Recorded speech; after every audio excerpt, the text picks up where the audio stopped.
Hey y'all, Josh and Aaron here with Fish Ohio Outfitters. And today, because we thought it would be fun, even though it's really cold, we decided to explore a Western river. What do I mean by Western river? I'm not talking about Colorado or Wyoming, I'm talking about Western Lake Erie, right here in home in the good old Buckeye State. And this river is pretty special to me because I got my start here. I caught my first steelbow trout here, and Aaron caught his first steelbow trout here. Yes, sir. Pretty cool place. 32 incher. I think the biggest thing that I want to see is just if there's some decent fish numbers around. It just kind of got started for the year. The entire fall season, this river really didn't have any water in it. And this is the first decent water it's had in a while. It's already January. It's pretty typical for me to not start fishing here till late December and or January, if not until even March some years, depending on whether we're froze out or not in the winter. So I guess that's what I just want to see, if there's some fish around. Not expecting a ton, but just hoping to maybe find one or two. The cool thing about this river and where it's at, and at this point in the season, there's nobody here. We got the whole place to ourselves. So we're pretty excited about that part too. And I guess, yeah, we'll see what we can do. What do you think about this water gobbler? It ain't bad. It's not clear, but it's not bad. I think this watercolor would freak a lot of guys out that fish primarily in the east. If you're used to just like the Pennsylvania or Eastern Ohio area, or even, New York, Western New York, that would certainly, those tributaries tend to run a lot cleaner. There's a reason for that. Most of them are just draining the sort of ridge line that sits atop the lake. This is sort of draining from the Ohio River drainage up through ag country, and so there is just a ton of sediment in these waterways over here in the west, and it makes them really muddy. But even when they're starting to become in fishable shape, they're not really as muddy as they look. It's probably 6-inch clarity. It might be more, yeah. We'll get in here and take a look at it. I didn't bring my Secchi disc, but we'll give it a look. Let's go.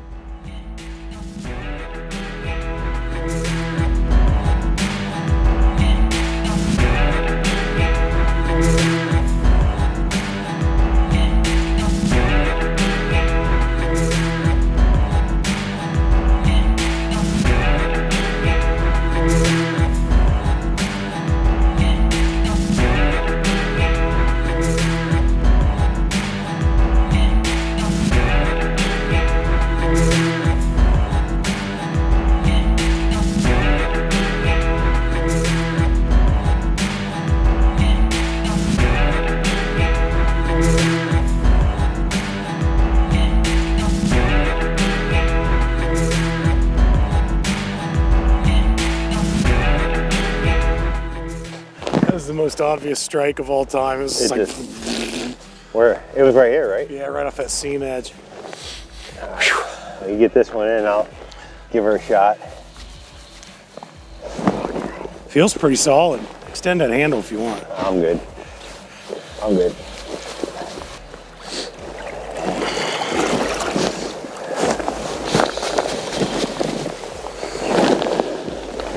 All right, we're gonna end this fight.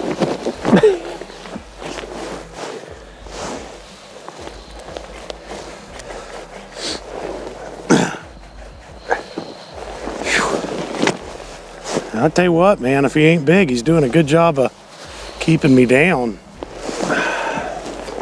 Just pulled my shim out, didn't you?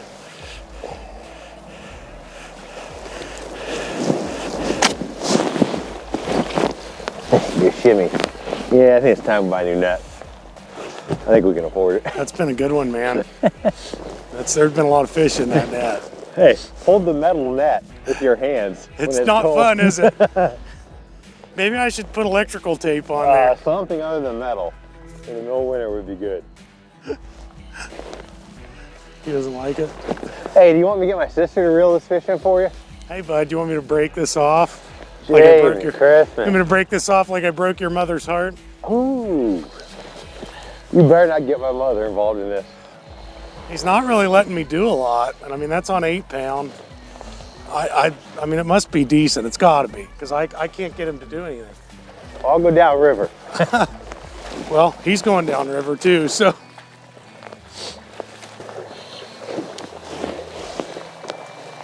Oh yeah, that's a nice fish. Nothing wrong with that. That's a nice fish. I can't believe how much collar is on that fish. That's crazy. And that's something I would have thought anything in here would have been chrome. Wow. That fish is, scoop the head. Head scoop. That's a big boy too. That's a big one. Heck yeah, man. Let's go. Let's walk up to where the gravel is so we're not standing in this mud. That's a big old feller there. But that ain't no slouch. That's a good fish. I can't believe how dark colored this fish is. This fish has been, I guess, either in here or probably the lower river for a long time, and then finally came up. But because this river just hasn't had the water to have fish that long, at least in the upper reaches, you know, in the past the several first riffles. But this is a really colorful male steelhead, steel bow, rainbow, trout bow, whatever. We've been through this. I'm glad your hands are warm. Well, don't worry. So, you know, the nice thing is, as cold as it is, once I grab this fish, I'll really be able to feel the body heat of that fish, and that'll warm me up. Let's get a look at this. You know, the length, I'm going to say is, we'll tape him just so we don't get people questioning our integrity. I'm going to say he's 28, which is not a bad fish, not record setting, but the girth on this dude is just unbelievable. This thing is absolutely, leave it like that for me. Yeah. Just leave the net. Yeah, I got you. There. Yeah. Wow. It's a giant trout, dude. Look at my giant bear paw. Doesn't even look like. People are going to think I'm a little guy. They're not going to think a 300-pound man is holding this fish. That is a giant fish. Wow. That's sweet, man. We should get a girth measurement on him too. Can we go get tape? Yeah, let me have the net. It's there's a sewing tape. I know. I got it. Wow, dude. My hands aren't going to be warm for about 3 hours, but I think it was worth it for this fish.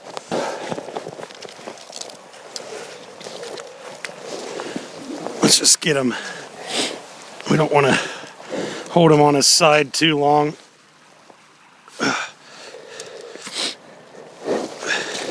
Sorry. There you go. You got it? I got it right there, yep. Oh, he is going to go 28 and a half. Sweet. And, wow. Here you go. I'll help you. Take the tape. Take the tape. I got the fish. Take the tape. Got it. Go under him. And around. Right about there. 17.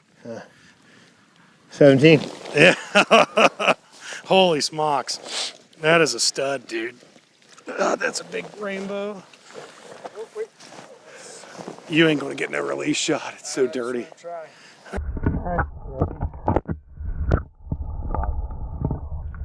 I wanna say I was wrong. There was very, very little to no body heat in that fish. What? You need a net? Aaron, do you need a net? What do you got? Him. Oh, look at that giant slammer.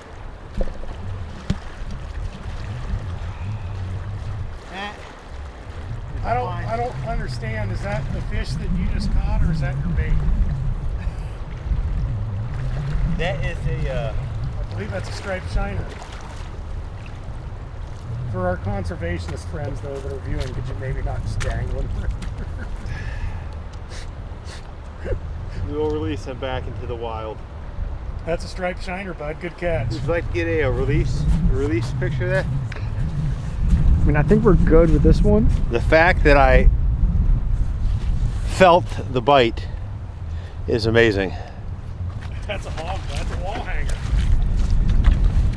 Officially the littlest fish caught on my fly rod. At least it's silver.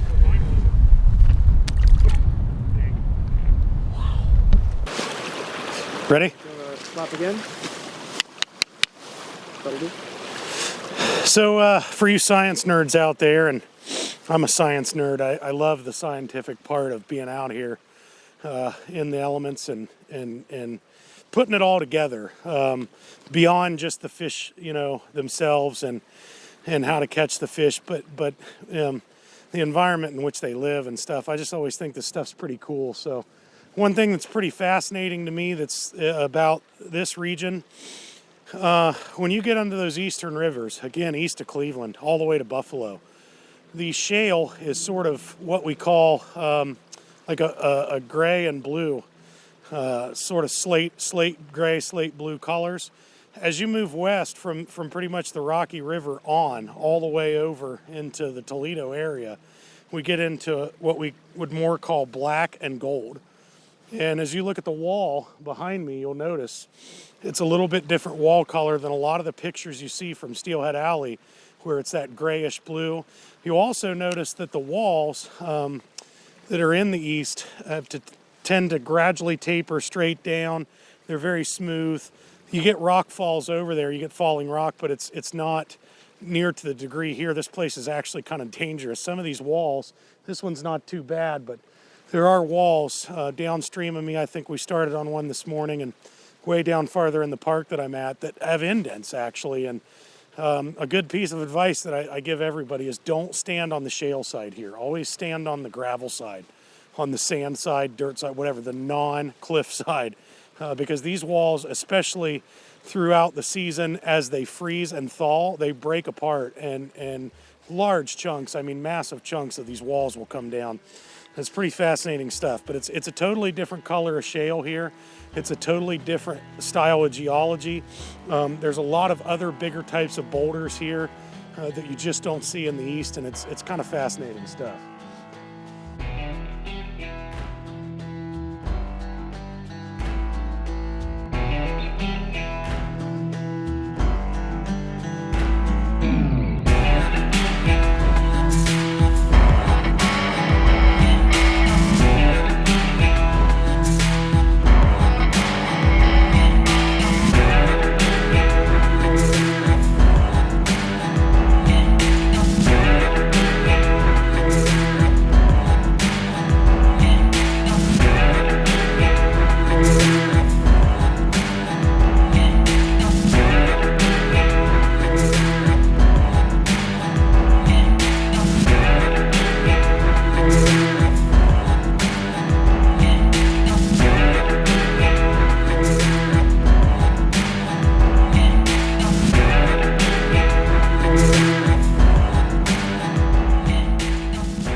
So I'll maybe kind of point to, again, just the color of the water that's here.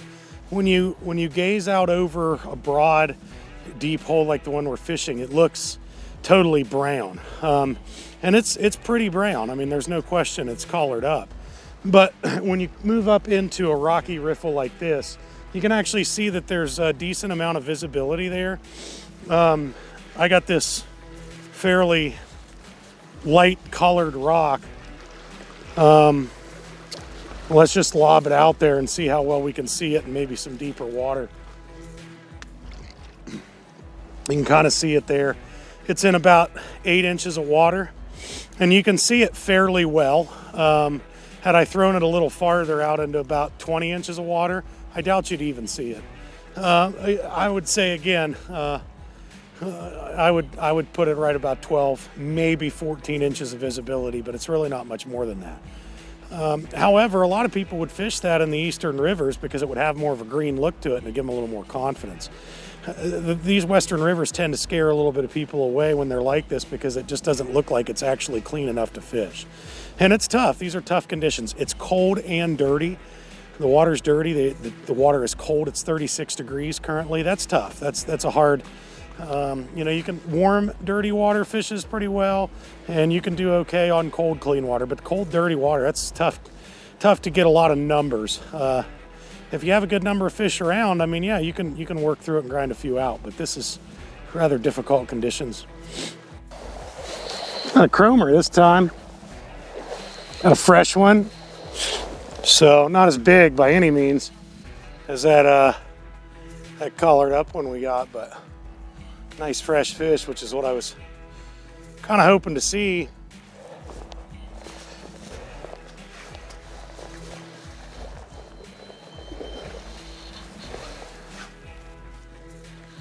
You're good. You're good. There's a drop off. Don't go out. Get back up, back up, back up, back up. Back up, buddy. Get up out of there. There you go. They're so hard to see. Yeah. Nice rainbow. A little fresher one. So that's pretty sweet. We just keep her on that edge and hold this. Let's go up here where the water's clear. This stuff's so hard to walk in. This is always normally gravel. There you go. We need a big blowout to get this sediment off of this bank. You want to go all the way up? No, this is fine if you hold this. Just let me unhook her and then we'll just keep that rod straight up so that gear is all up. Oh, dude, she's she's plenty big enough. Just my standards have gone up a bit since that first one.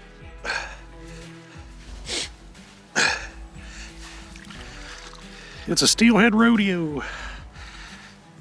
Oh, you're so cold. That's so awful. Yeah. A little hen, about 22 incher, if that, 21 incher. Not a giant, but fresh. Fresh-ish. Nice little girly. Sweet. Shiny. That's a little bigger shiner than mine. Yeah, a little bit.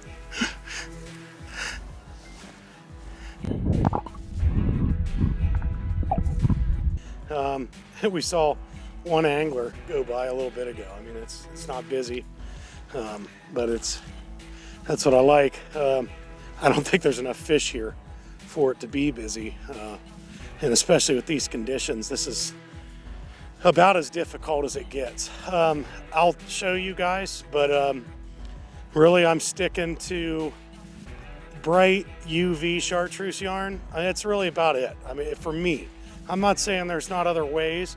In fact, I will mention another way. A big black stonefly will kind of give you contrast in this water too.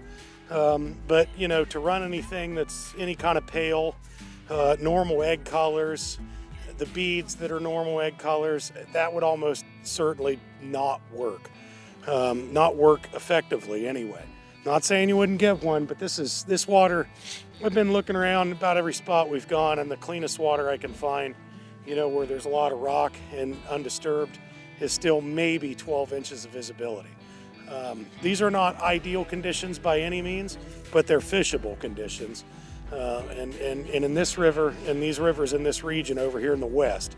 And what I mean is, I would probably take the Cuyahoga River in the state of Ohio and make that the divider. So everything to the west of the Cuyahoga is a western river in my classification, and everything to the east of it would be considered an eastern river.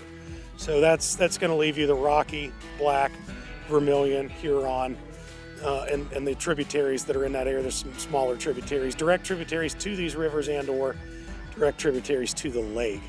But it's just agricultural country. When I take a step in the water, it just muddies right up. There's just sediment buried.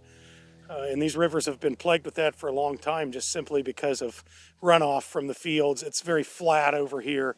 It's farm country. It's all tilled up. Everywhere you go is just a farm in this area, versus when we're fishing in the east, everything is a lot of hills. Some of those creeks are urban. Some of them are just heavily wooded and not farmed because of the steep terrain. But in this case, yeah, it's a lot of runoff. It's very dirty. And you just got to use, it's fishable, but you got to use bright flies. It will clear up. What I think we need now, looking at this, hopefully before spring season really kicks in, I would love to see a big blowout, a big 5,000-6,000 CFS on the chart blowout to clear up this bank. Because right here where where Big Al, the cameraman's standing right now. He's standing in 8 inches of mud. That's normally gravel. It's a gravel bar. It's just got mud stacked up on it from these little bits of blows from back in the fall that we had a little bit of rain, not enough to do much but stir it up, but it's not really flushed anything out. There's still a lot of leaves here. If I went east, I wouldn't see leaves all over the bank like I would here because they've been flushed out. So this place just hasn't had any real volume of water yet so far this year. Guys, appreciate y'all tuning in.